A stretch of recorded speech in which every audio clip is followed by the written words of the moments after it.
It was 3:17 a.m. when the oxygen monitor in room 207 started beeping uncontrollably. Not the kind of beep you hear from a heart monitor. No, this one was sharp, frantic, like a scream trapped inside a machine. Night staff exchanged nervous glances. That room was supposed to be quiet. The patient was sedated. Dying, yes, but not gone. Nurse Rachel Kim reached the door first. She paused. The overhead lights flickered once, then steadied. She opened it. Empty bed. No patient. No IV bag. No chart. Only the faint smell of antiseptic and something else, like old metal. Minutes later, the bathroom trash can revealed the patient's chart, crumpled and stained. Security footage from the hallway showed nothing because the cameras had been disabled. This wasn't the first time. In the last 4 months, 7 terminal patients had vanished under strange circumstances, all during the night shift, all under the care of one man, Eli Morrison. He was trusted, respected, a symbol of calm in the chaos of palliative care. He even remembered patients' birthdays, but that morning a nurse would whisper what everyone else feared to say aloud. Maybe Eli knows where the bodies are, and soon they would find out just how right she was. Before the truth comes out, subscribe to the channel and activate the bell. Here, every story is real, dark, and exclusive, and you won't want to miss the next case. Be part of our community that seeks justice where silence has reigned for too long. Eli Morrison was the kind of nurse every hospital prayed for. Polite, tireless, compassionate to a fault. He never raised his voice, never missed a shift. When families cried in hallways, he offered tissues and soft words. When colleagues were overwhelmed, he quietly stepped in to help. People said he had a gift. Patients trusted him instantly. Doctors gave him space. He grew up in southern Ohio, in a faded 2-story home near the edge of a dying steel town. His mother, Diane Morrison, had worked for decades as a hospice nurse. She brought death home with her. Quiet stories over dinner about patients who slipped away gently or violently. Eli listened, too carefully maybe. He rarely spoke at the table. But when Diane cried over a patient suffering, he would place a hand over hers and say, "At least you helped them leave without pain." At school, Eli was awkward, not bullied, just invisible. He liked order, precision, rules. He volunteered at the local retirement home before he could even drive. The residents adored him. "That Morrison boy," they'd say. "He listens," and he did. Closely, but what no one noticed was how fascinated he became with decline, how the body fails, what comes just before silence. After graduating nursing school in Cleveland, Eli moved to a mid-sized city in Indiana. He quickly became a fixture at Westbridge General Hospital, specifically in the palliative care unit, the floor no one wanted to work on, the floor where people didn't leave. Eli loved it. To most staff, it was depressing. For Eli, it was purposeful. He said he believed in dignity, in endings without chaos, that people deserved to be released gently. He would sit for hours with patients no one else visited. He brought in flowers, played soft music, memorized their names, their stories, their routines. One patient described him as the only person here who sees me as more than a diagnosis. Still, there were signs, tiny ones, that something was off. He was overly protective of medication cabinets. He never let pharmacy staff handle his inventory without supervision. He often arrived hours before his shift and stayed long after. He knew when certain rooms would be empty, when backup would be light, when the cameras weren't watched. Eli didn't date, didn't drink, lived alone in a modest rental house at the edge of town. Neighbors said he was polite, quiet, kept his lawn trimmed. Nothing more. But behind the silence was a man who feared chaos, and perhaps deep down believed that death was something to be managed like a chart. That if he could control how it happened, maybe he could fix what he couldn't as a boy watching his mother collapse at the kitchen table after work. And that belief, pure or poisoned, would soon lead to something no one could ignore. For Eli Morrison, death was never the enemy. Chaos was. He didn't fear the end. He feared how people got there, the noise, the pain, the mess. He remembered being 9 years old, standing in the hallway while his mother screamed behind a closed bedroom door. She had just lost a patient that day, not because she failed, but because the woman's final hours were agony, the kind of pain medicine couldn't reach. Eli never forgot that sound, his mother's grief. It echoed for years in the quiet spaces of his mind. By the time Eli entered nursing school, he had a clear mission. He wanted to make endings better. He didn't phrase it like that at the time. He spoke in practical terms: patient dignity, end-of-life care, comfort measures. But beneath the clinical language was a desire so personal, so specific, that even he didn't fully see it. He wanted to be in control of the moment people left this world. He wanted to make it clean, peaceful, predictable. At Westbridge General, he found exactly the environment he needed. The palliative care unit was quiet, often dimly lit, a place of soft voices and fading heartbeats. Other nurses rotated in and out. Eli stayed. He studied patterns, how the body shuts down, how different medications affect different systems. He read death certificates the way others read novels. He became a student of endings. And with each passing year, his desire grew sharper. At first, he focused on being the best. He won Employee of the Month 4 times in 2 years. He volunteered for the night shifts no one wanted. He covered holidays, comforted families, filled in for nurses on maternity leave without complaint. The staff adored him. Doctors relied on him. Supervisors trusted him completely. But it wasn't enough. Eli wanted more than praise. He wanted purpose, something sacred. He began to see himself as a gatekeeper, a shepherd, guiding souls from pain to peace. He believed that many of his patients had already accepted their fate, that their suffering was unnecessary, that prolonging it, even by hours, was cruel. That's when he started bending the rules. Nothing dramatic at first. He'd increase a dose just slightly, administer pain medication earlier than charted. If a patient was restless, he'd slip in an anti-anxiety med before the doctor signed off. It was always in the name of comfort, always under the cover of mercy. But something changed when Roger Thompson arrived. Roger was 74, with late-stage lung cancer and no surviving family. He had days, maybe weeks. Eli visited him often, even off shift. He brought him soup, played old jazz records on a small speaker, listened to Roger's war stories, and then one night Roger was gone. No one thought it strange. His condition had worsened. He was a DNR, do not resuscitate. The attending physician, half asleep and overworked, signed the death certificate without question. Eli handled the cleanup. That was the first time. After Roger, there was a sense of calm Eli had never felt before. Not guilt, not fear, just resolution. As if he had intervened in the exact right way, at the exact right moment. That feeling became addictive. He didn't think of it as killing. He called it easing, helping patients cross the threshold before the worst part began. He told himself it was humane, that the system was broken and he was fixing it, one quiet room at a time.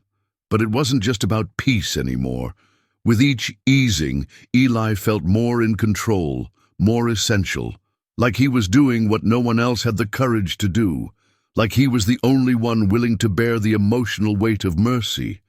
He began to choose patients with care, those with no family, those with difficult prognoses, those who trusted him. He would linger by their beds, listen to their fears, assure them everything would be okay.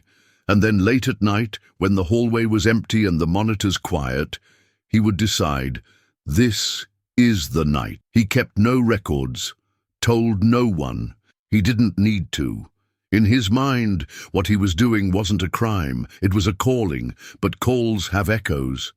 And soon, others would begin to hear them too. It started with a whisper, small, nearly invisible. A single note left unsigned in the staff break room. How many patients have we lost this month? Most people ignored it. Some chuckled nervously. But one person didn't.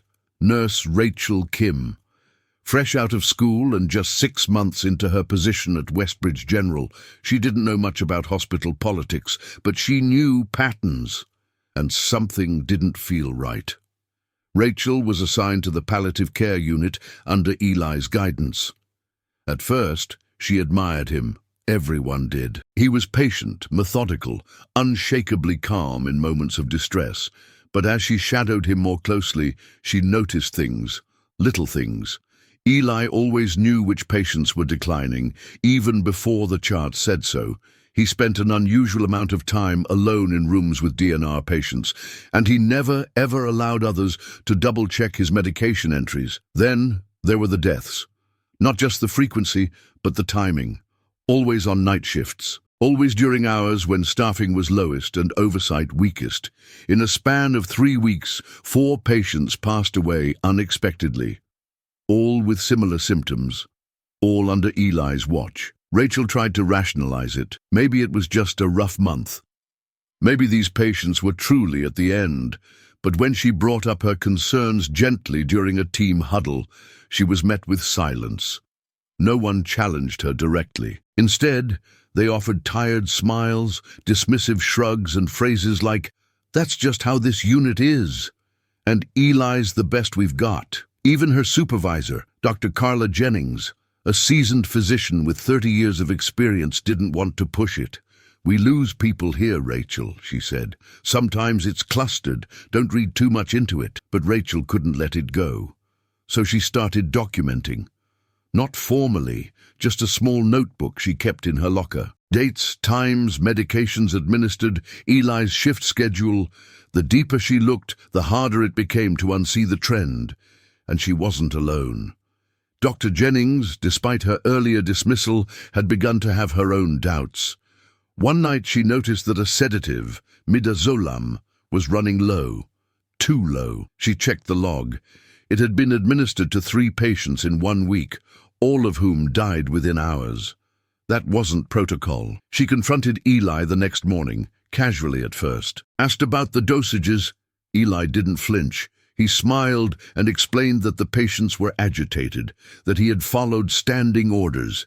He even offered to review the files with her, but something in his eyes gave her pause. Not panic, not guilt, just control, like he had rehearsed this exact conversation a dozen times before. Meanwhile, Rachel's notebook grew thicker. Then came the night that changed everything. It was a rainy Tuesday, slow and quiet. Eli was working a double shift. Room 212 housed an elderly woman, Margaret Hale, with severe COPD. She had no family, was nonverbal, and had shown slight signs of improvement the day before. Rachel passed by the room around 11:30 p.m. and saw Eli inside, adjusting the IV. Nothing unusual, but 20 minutes later a code was called. Margaret had gone into respiratory arrest. She didn't make it. Rachel checked the med logs the next morning. There was no record of any medication administered in that window. None. That was the moment she knew. Something was deeply, dangerously wrong. She took her notebook to Dr. Jennings. Together they began to compare notes, charts, supply logs. The numbers didn't lie. A clear pattern emerged. Deaths clustered around Eli's shifts, medication discrepancies, patients dying with no signs of imminent decline. But bringing it to hospital administration wasn't so simple. Eli had built a wall of trust around himself. He was beloved. He was seen as the heart of the palliative unit. Accusing him wasn't just risky, it bordered on unthinkable. Still, Dr. Jennings made the call. Quietly, carefully, she requested an internal review. Not an investigation, not yet. Just a routine audit. She didn't want to tip her hand, because if they were right, it meant a predator had been walking their halls for years. A predator wearing scrubs and offering comfort. And if they were wrong, it would ruin a man's life. But that risk was one they couldn't ignore any longer. The air in room 214 was thick with silence. The lights above buzzed faintly, casting a sterile glow over the bed where a frail man lay sleeping, or sedated. His name was Charles Emery, 81 years old, Advanced pancreatic cancer, no family, no visitors, the kind of patient Eli Morrison preferred. It was 2:42 a.m. when Eli entered the room. His steps were measured, unhurried. He closed the door softly behind him and approached the bed. Charles's chest rose and fell in shallow breaths, the monitor registering a heart rate that was steady but slow. Eli didn't speak. He rarely did during these moments. He wore gloves, not because he needed to, but because it helped maintain the illusion of protocol. From his pocket, he pulled a small pre-filled syringe. Clear liquid, unlabeled. A dose he had prepared hours earlier in a supply closet where the camera had long been disabled. He paused, just for a second, and looked down at Charles. "It's better this way," he whispered. Then with calm precision, he inserted the syringe into the IV line and pushed. Nothing changed at first. No alarms, no sudden drops in vitals. The cocktail was designed to be subtle, suppress breathing slowly, then quietly shut the heart down. It would take no more than 8 minutes. Eli stood there and watched, but what he didn't know was that someone else was watching too. Earlier that evening, Rachel Kim had returned to the hospital on her day off. She told the supervisor it was to pick up her misplaced badge, but the truth was different. She had seen Charles's chart earlier that day. He wasn't expected to decline so soon. Something didn't feel right. She waited near the nurse's station until she saw Eli heading toward room 214. Then she followed. She stood just around the corner, heart pounding, holding her phone. No sound, no movement, just a silent 30-second video. Eli entering the room alone, carrying something in his hand. It wasn't evidence, not yet, but it was enough for her to act. At 3:08 a.m., the code blue alarm sounded. By the time the on-call physician arrived, Charles was gone. Eli stood next to the bed, already writing in the chart. "He was gasping earlier," Eli said calmly. "I came to check on him. He was gone by the time I reached his side." No one questioned him, not out loud, but Rachel wasn't silent anymore. That morning she took her phone to Dr. Jennings. Together they went to Director Linda Blake, who immediately authorized a temporary freeze on Eli's access to controlled substances. An emergency meeting was held, quiet, behind closed doors. Legal was present. They couldn't confront him without more, so they watched. Over the next 5 days, the hospital's internal audit team combed through weeks of logs, medication records, room entries, badge scans. And that's when they found it. Discrepancies. Controlled substances unaccounted for. Dosage logs altered by hand, missing witness signatures. Eli had left a trail, invisible only because no one had dared to look. Then came the final blow. A review of the hospital's medical waste logs showed an alarming anomaly: discarded syringes that didn't match any recorded doses.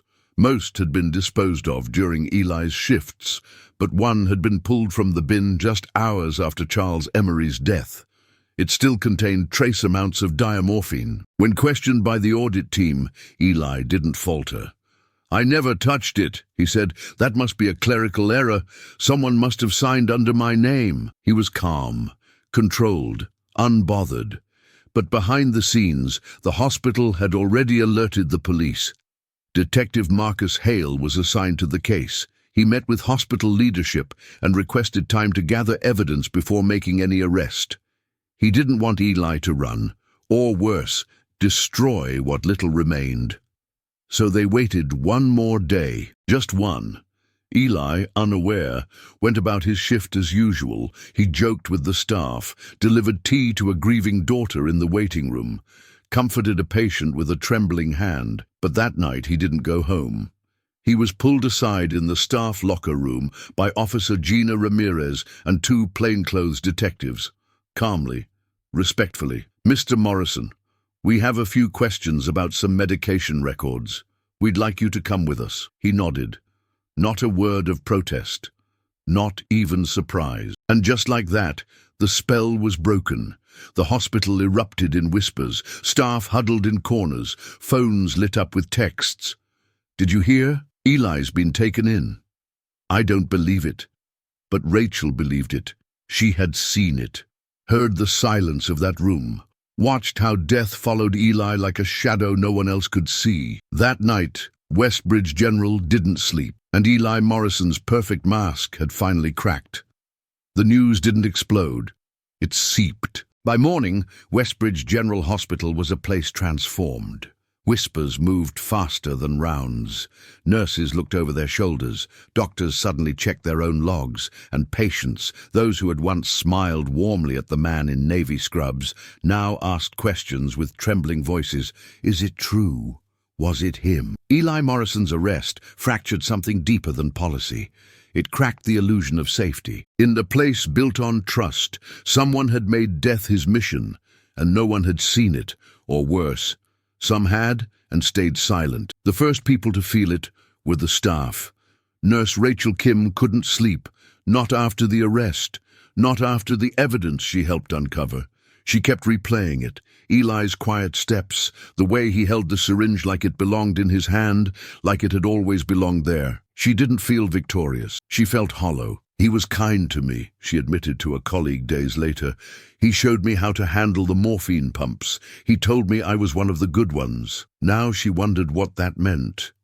Dr. Carla Jennings, the unit's veteran physician, felt an even heavier weight.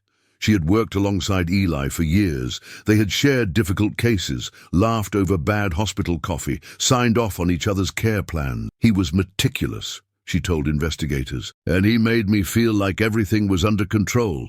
That phrase, under control, haunted her, because that's what it had been about, hadn't it? Control. Eli wasn't impulsive. He didn't act out of rage or neglect. His actions were careful, deliberate, dressed in the language of compassion. And that's what made it worse. He had used their values, their ethics, as cover. The patients' families were next to feel the aftershock. Margaret Hale's niece, who hadn't seen her aunt in months, learned about Eli's arrest through the news. She wept, not just for the loss, but for how little she had known. I thought she passed peacefully, she said through tears. Now I don't even know if she wanted to go. Other families followed. Quiet calls to the hospital, emails filled with doubt and fear. My father was on that unit in May. He died suddenly. Can someone tell me who was on duty? Was Eli working when my mother passed? Do you think he did it to her too? No one had answers. Not yet. The hospital set up a crisis response team. Public relations scrambled. Press releases were drafted, statements rehearsed, but no words could soften the truth. A trusted member of their team had turned palliative care into a pattern of murder. Local media descended quickly. Reporters circled the parking lot. One headline read, "Angel of Mercy" or "Master Manipulator."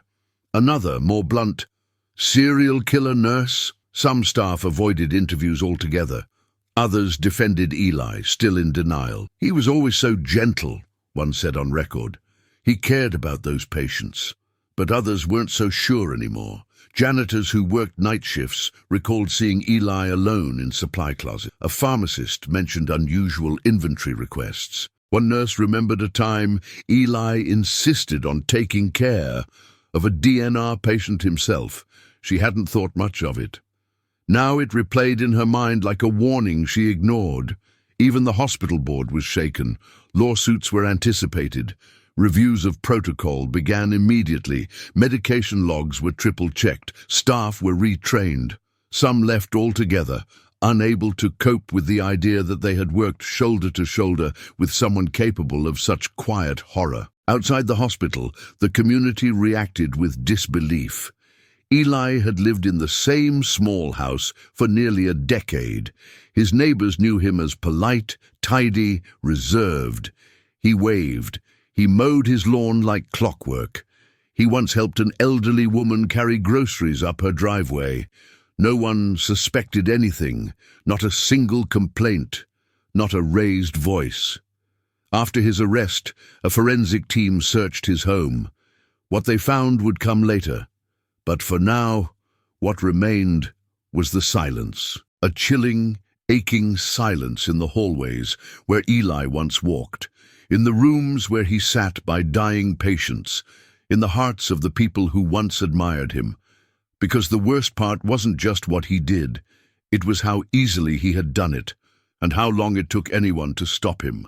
Some wondered if there were more victims, patients cremated without question, families who never asked. Others questioned whether the system itself allowed this. Was it burnout? A failed mental health check? Or was it something darker that no screening could ever catch? Rachel didn't want to know the answer. She just wanted to believe she had stopped him in time. But even that felt fragile. Because when she looked into the eyes of the next patient, the next family, she saw what everyone else did now. Doubt. And doubt doesn't go away easily.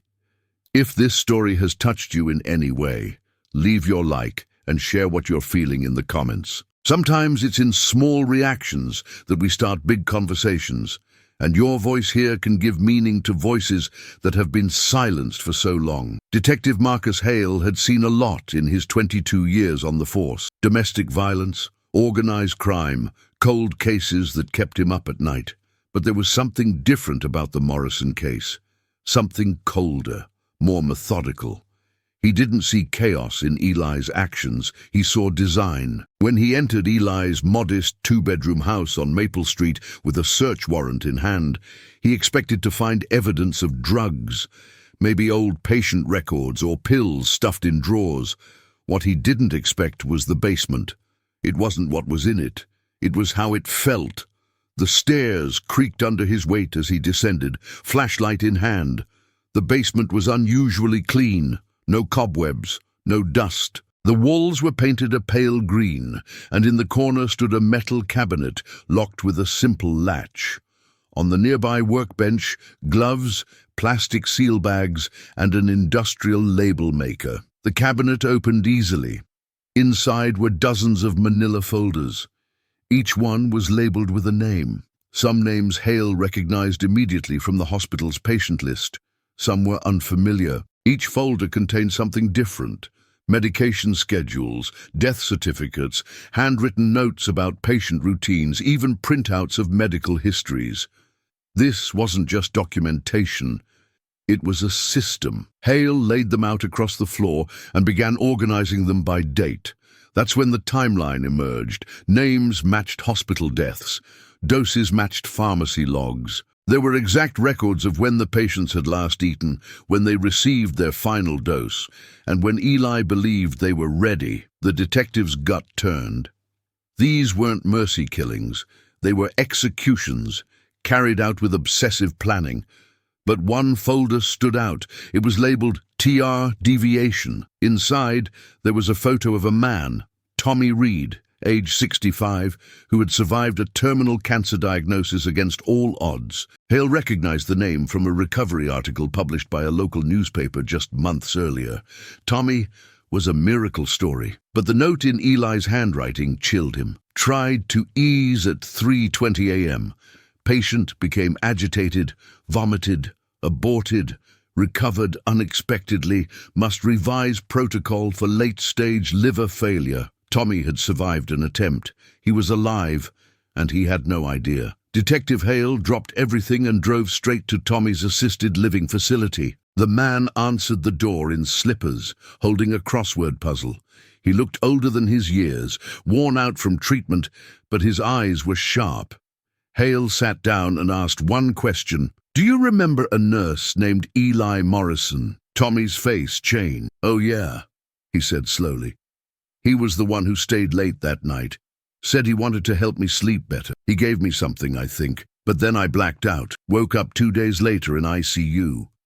They said I crashed, but I pulled through." The detective asked if he remembered feeling strange before the crash. Tommy nodded. "Burning in my chest. Couldn't breathe. I tried to get up, but couldn't move." Hale didn't tell him what he already knew, that Eli had tried to kill him and failed. Instead, he thanked him and left. Back at the station, Hale added Tommy's file to the growing evidence. But now, something was clear. Eli wasn't just killing out of twisted mercy, he was experimenting, refining methods, testing thresholds, adapting to medical variables like a scientist perfecting a formula. This wasn't about kindness, it was about control. Meanwhile, Rachel, Kim, and Dr. Jennings were called in to review the evidence.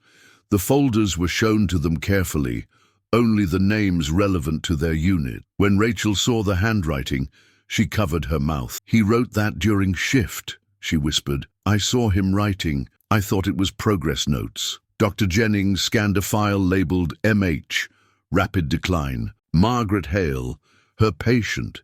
"He kept this in his house," she said, almost to herself. Why? But they knew why. Because Eli Morrison wanted to remember, to revisit his work, to keep records of how cleanly and efficiently he had carried out each easing. This changed everything. The case was no longer just about proving murder, it was about understanding the mind behind it. A man who had built a private archive of death. Not trophies, but blueprints. The media hadn't seen any of it yet, but when they would, Hale knew it would break the city. Still, one question remained. If Eli was this careful, what else hadn't they found yet? Detective Marcus Hale knew that the moment they found the basement folders, everything shifted. But finding them wasn't the end. It was the beginning of the real war, a war for truth, accountability, and justice. And the first step was getting past the walls the hospital had spent decades building to protect itself. Eli Morrison had passed every background check, every performance review, every psychological screening. He was the star employee. Westbridge General had no idea how to respond, because if he could slip through, who else could? Hale requested full access to internal records going back 5 years. It took the hospital board 3 days to approve, and only after a heated emergency session. Legal teams pushed back. "We can't expose the institution," one board member warned. "If we dig too deep, we might find things we can't defend." But others argued they had no choice. Public trust was crumbling. Families were calling in waves. Every day brought new emails with names, dates, doubts. Meanwhile, Rachel Kim wasn't waiting.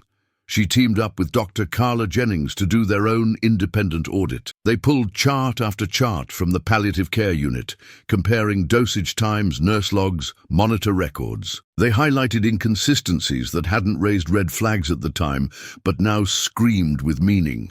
One death in particular haunted Rachel. James Acker, 59. He wasn't terminal. He'd come in with a severe but manageable condition, an infected surgical site. But within 24 hours of Eli's night shift, he had flatlined. The cause of death was listed as septic shock. Rachel reviewed the notes and froze. There was no fever, no blood pressure drop, no indication of septic behavior. Eli had written that James appeared restless, in discomfort, and had administered pain management, but there was no record of what was given. She reported it immediately. Now it wasn't just terminal patients. Eli may have begun accelerating death for patients he simply believed wouldn't improve. Or worse, for those who made him feel out of control. Hale brought this finding to the district attorney's office. Assistant DA Nicole Everett took one look at the growing stack of names and made the call. "We can't charge just one murder," she said. "We're dealing with a serial killer. And this might be the largest healthcare homicide case in state history." The next move was public. A press conference was held on a rainy Thursday morning. Cameras filled the small room at City Hall. DA Everett stepped up to the mic and spoke clearly. "Today, we confirm that Eli Morrison has been formally charged with 6 counts of first-degree murder, with additional charges pending as the investigation continues. We believe these acts were premeditated, systematic, and concealed under the guise of medical care. The shock hit like a wave. Families wept, nurses quit, administrators resigned, lawsuits were filed within the hour. But while the world watched the headlines, something else was unfolding behind the scenes. Detective Hale got a call from the state forensic lab. They'd analyzed the syringes pulled from Morrison's home. Most contained residual morphine or diazepam, but 2 had a mix of both, with unusual concentrations. Enough to cause immediate respiratory failure. It wasn't standard dosing, it was calculated. Designed to mimic natural death while erasing evidence. He needed more. He requested an exhumation order. Of the 6 confirmed victims, 4 had been cremated, but 2, Charles Emery and Margaret Hale, had been buried. It was controversial, painful for families, but necessary. When the order was approved, Hale attended both autopsies personally. The results were definitive. Both bodies contained lethal levels of morphine, inconsistent with hospital administration logs. In both cases, the drugs had been introduced within an hour of death, with no physician orders recorded. That was enough to prove intent, enough to prove murder. But even then, Hale knew, it wasn't enough to bring closure, because justice in a case like this wasn't just about one man. It was about the system that let him thrive. So Hale did something unusual. He called Rachel Kim, and he thanked her. For what? She asked. For being the first to say it out loud, because if she hadn't followed her gut, if she hadn't asked questions when no one else would, Eli Morrison might still be walking those halls, might still be choosing who lived, who died, and who disappeared quietly in the night. Rachel didn't cry. She just nodded and said, "Let me know what else I can do, because this wasn't over." Not yet. Eli Morrison sat in courtroom 4B, dressed in a navy blue suit that fit too well for someone in his position. His hair was neatly combed, face clean-shaven, posture upright. You'd think he was attending a job interview, not standing trial for multiple counts of first-degree murder. But Detective Marcus Hale wasn't fooled by the appearance. He sat 3 rows behind the prosecution table, watching every flicker of Eli's expression, watching for cracks, for humanity, for remorse. There were none. The courtroom was tense, packed. Nurses, former patients' families, reporters, and hospital administrators all filled the gallery. Some whispered, others stared forward, hands clenched in their laps. The judge, a stern woman named Valerie Monroe, called for silence as the trial began. The prosecution opened with a line that pierced the room like a blade. Eli Morrison did not just betray his oath as a nurse. He turned the sacred act of caregiving into a cold, calculated pattern of murder. Assistant DA Nicole Everett presented her case methodically. She walked the jury through the hospital records, the falsified medication logs, the unauthorized drug orders, and most damningly, the folders found in Eli's basement. She showed them the TR deviation file, the note about Tommy Reed. Then she called Tommy to the stand. Tommy was frail but determined. He told the courtroom about the night he blacked out, about the burning in his chest, the way he felt like he was being pulled underwater. He never knew he'd almost died. On purpose. The jurors looked shaken. Then came the testimony from Rachel Kim. She spoke clearly, firmly, even when her voice trembled at the memory of what she saw that night outside room 214. She played the silent video from her phone, showing Eli entering the room alone with a syringe in hand. "I knew something was wrong," she said. "I didn't want to believe it, but I couldn't ignore it." Dr. Carla Jennings followed. She described the audit, the medical inconsistencies, and the growing dread in her gut when everything pointed back to Eli. "This wasn't a mistake," she said. "This was deliberate, over and over again." The defense had little room to move. They argued Eli had only ever acted in the interest of comfort and dignity, that these patients were terminal, that he may have made poor choices, but they were choices born of compassion. But then the prosecution brought the science. Expert toxicologists testified that the doses used were not palliative. They were fatal. One specialist demonstrated how the drug levels in Charles Emery and Margaret Hale's systems could not be the result of standard treatment. They were lethal on arrival. Then came the moment that broke the case open entirely. Detective Hale presented the final piece of evidence, a voice recording. It wasn't obtained through surveillance. It was recovered from a smart speaker accidentally triggered in Eli's home. A short clip, incomplete, but enough. Eli's voice, calm, almost philosophical. "They don't understand. They think they're helping by dragging it out. But it's not mercy to let someone choke on their last breath. It's not mercy to watch them beg for silence. No names. No confession of a crime. But for the jury, it was enough to see how Eli thought, how he justified, and how he believed he was right. After 3 weeks of testimony, the case was handed to the jury. They deliberated for just under 6 hours. When they returned, the courtroom froze. Eli stood, expression unchanged. The verdict, guilty on all counts. A gasp rippled through the gallery. Some cried, others simply closed their eyes and breathed finally, as if they'd been holding it for months. Eli showed no emotion. He blinked, sat down, folded his hands. Judge Monroe ordered sentencing immediately. She didn't mince words. You used your position to execute a personal philosophy that robbed people of time, of goodbyes, of dignity. You manipulated a system built on trust and compassion.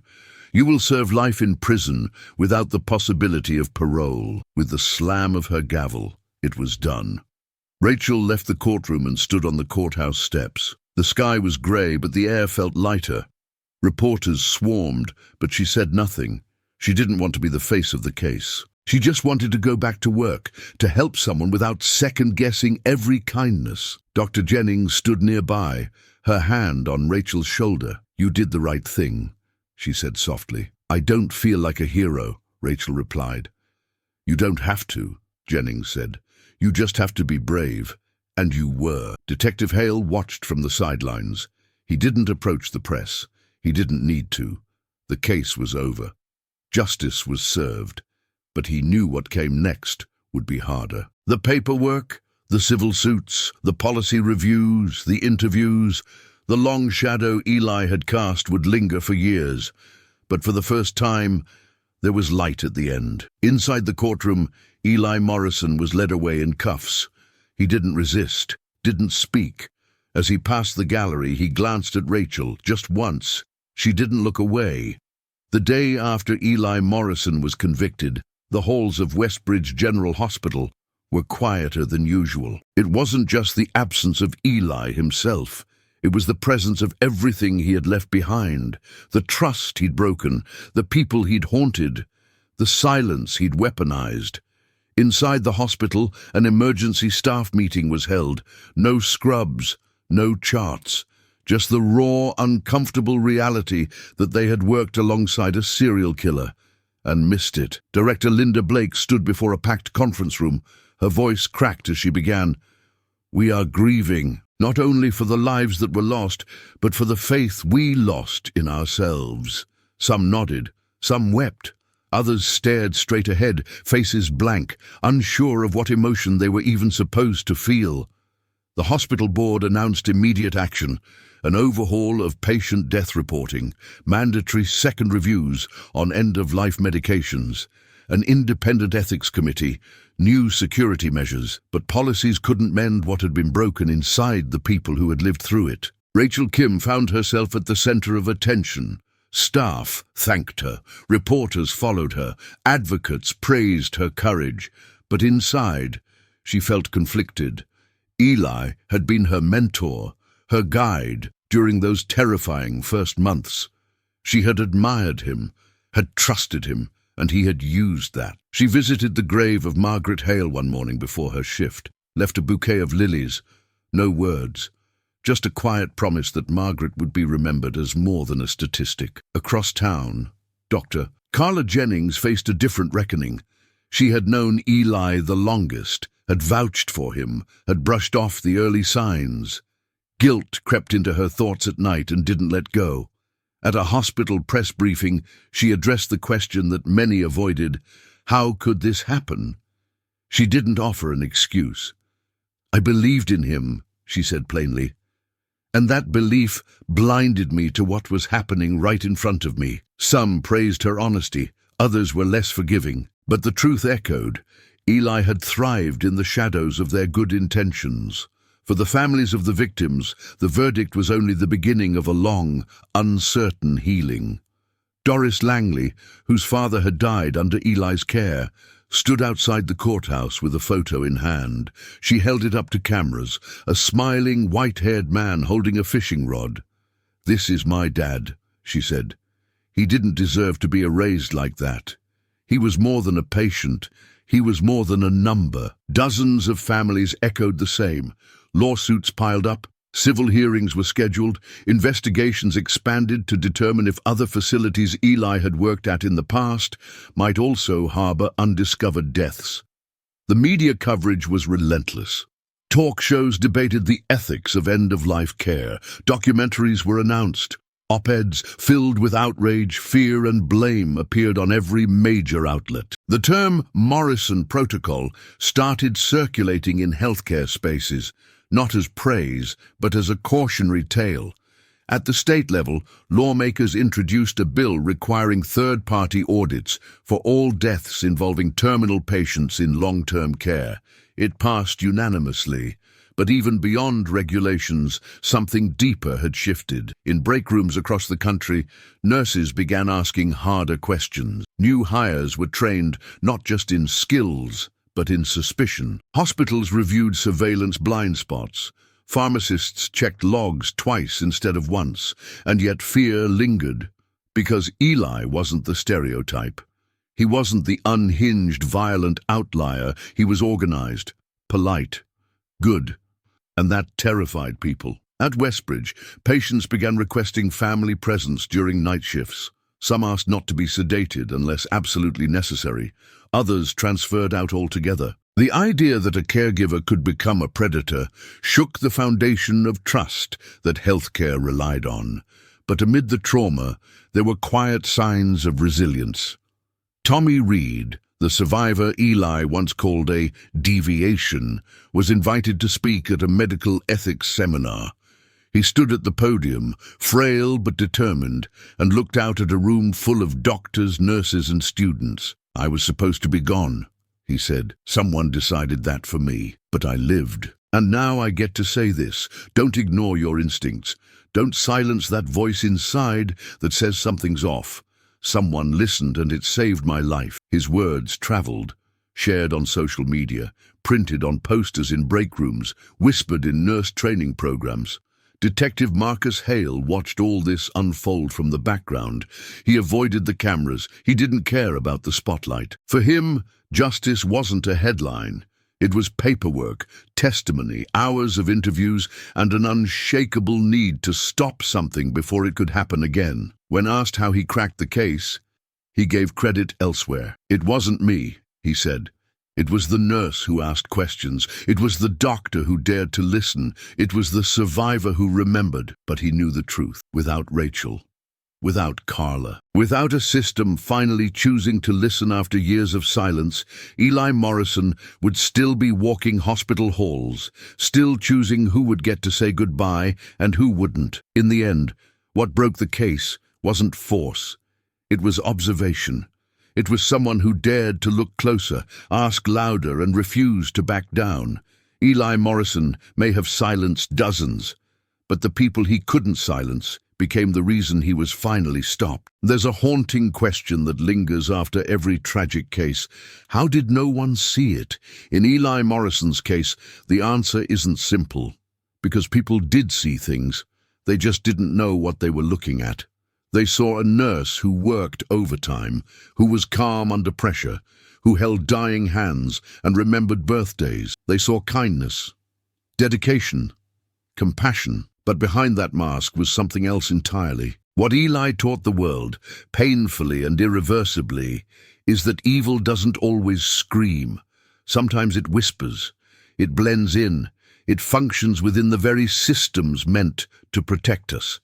And that's what makes it so dangerous. He didn't break in through the back door. He walked right through the front, passed every test, earned every accolade. And while most healthcare professionals carry out their duties with integrity, this case revealed just how vulnerable the system becomes when accountability is built on assumption, not verification. It also exposed a hard truth. Sometimes mercy can be twisted. Eli believed he was helping, or at least that's what he told himself. But true mercy is never taken, it's given. It's not secret. It's not decided in isolation. What he called peace, the law called murder, and rightfully so. The case also forced the medical community to confront uncomfortable questions. How do we treat end-of-life care with empathy and scrutiny? How do we protect patients from harm, even when that harm wears a gentle smile and carries a clipboard? But amid all the darkness, there was light. There was a young nurse who trusted her instincts, a doctor who admitted she was wrong and chose to act anyway, a patient who survived and found the courage to speak out, and a detective who didn't see a quiet hospital as safe, but as a place worth questioning. These are the people who rewrote the ending, and they remind us that systems don't fail. People do when they stop paying attention. This story challenges all of us to listen more closely, to look beyond surface trust, to speak when it's easier to stay silent. Because sometimes the worst monsters don't hide in the shadows. They operate under fluorescent lights, behind name badges, in places we never thought to question. Eli Morrison believed he had the right to choose who lived and who died. But he was wrong. And the people who stopped him proved that justice isn't always swift, but it does arrive. One voice, one step, one truth at a time. 6 months after Eli Morrison was sentenced to life in prison, the city of Westbridge was still trying to rebuild its sense of normalcy. But normal would never mean the same thing again. Westbridge General Hospital underwent sweeping changes. New leadership was brought in. Medication logs were digitized and made accessible to third-party auditors. The palliative care unit, once Eli's domain, was renovated completely. Walls repainted, policies rewritten, staff retrained. They renamed it the Margaret Hale Unit. It was a small gesture but meaningful, a way of remembering the lives lost not as part of a tragedy, but as individuals who mattered. Portraits of patients, those who had passed naturally, were placed on the wall as a tribute. Margaret's photo hung at the center. Rachel Kim stayed. Despite offers from larger hospitals and advocacy groups, she chose to remain in Westbridge. She didn't want to run from what happened. She wanted to face it. Every day she stepped onto the unit was a reminder of what had gone wrong, but it was also a reminder of what she had helped to stop. Dr. Carla Jennings took a leave of absence, but later returned to teach medical ethics at a nearby university. She created a curriculum titled The Line We Cannot Cross, using Eli's case as a study in accountability, oversight, and moral responsibility.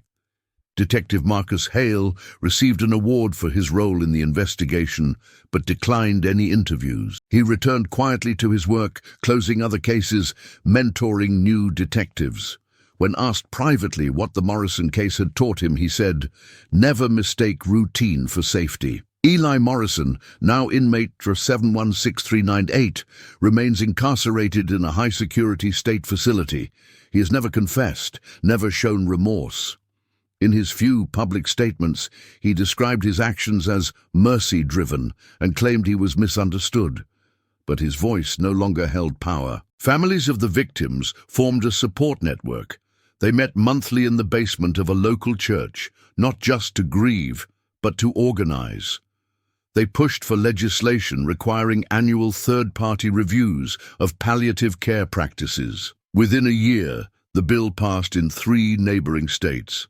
Tommy Reed became something of a local figure.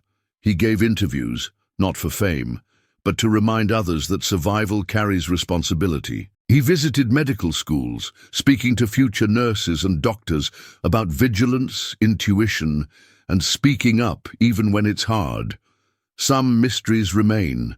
Not every patient Eli cared for could be exhumed. Not every chart had enough evidence. The official number of victims was listed as 12, but experts believe it could be 2 or 3 times that. Those cases may never be closed, but the silence that once protected Eli is gone. And in its place, there is a lesson etched into the heart of a community. Always ask, always check, always care, but never blindly. Because trust should never be a shield for harm. Now that you've heard the full story of Eli Morrison, the nurse who turned trust into a weapon, we want to hear from you. Do you think he truly believed he was helping? Was it mercy, or just control masked as compassion? And most importantly, do you think justice was truly served? Drop your thoughts in the comments. Whether you're a healthcare professional, a family member who's dealt with end-of-life care, or just someone who watched this story unfold with disbelief, your voice matters. We know that cases like this are rare, but they remind us that the systems we rely on are only as strong as the people inside them. If this story moved you, if it made you angry, if it made you think, or if it opened your eyes, do us one favor. Share it. Send this video to someone who needs to see it. Someone who still believes things like this don't really happen, because they do. And silence is what keeps them happening. Also, don't forget to subscribe to the channel and turn on notifications, because every week we bring a new case that dives deep into the darkest corners of human behavior. Cases that disturb, that challenge, that stick with you long after the video ends. So let's keep the conversation going. Because when we talk about these stories, really talk about them, we honor the victims, and we remind ourselves that awareness isn't just powerful, it's protection. See you next week with another case that will make you question everything. Until then, stay curious, stay safe, and stay loud. What do you think really happened? Let us know below.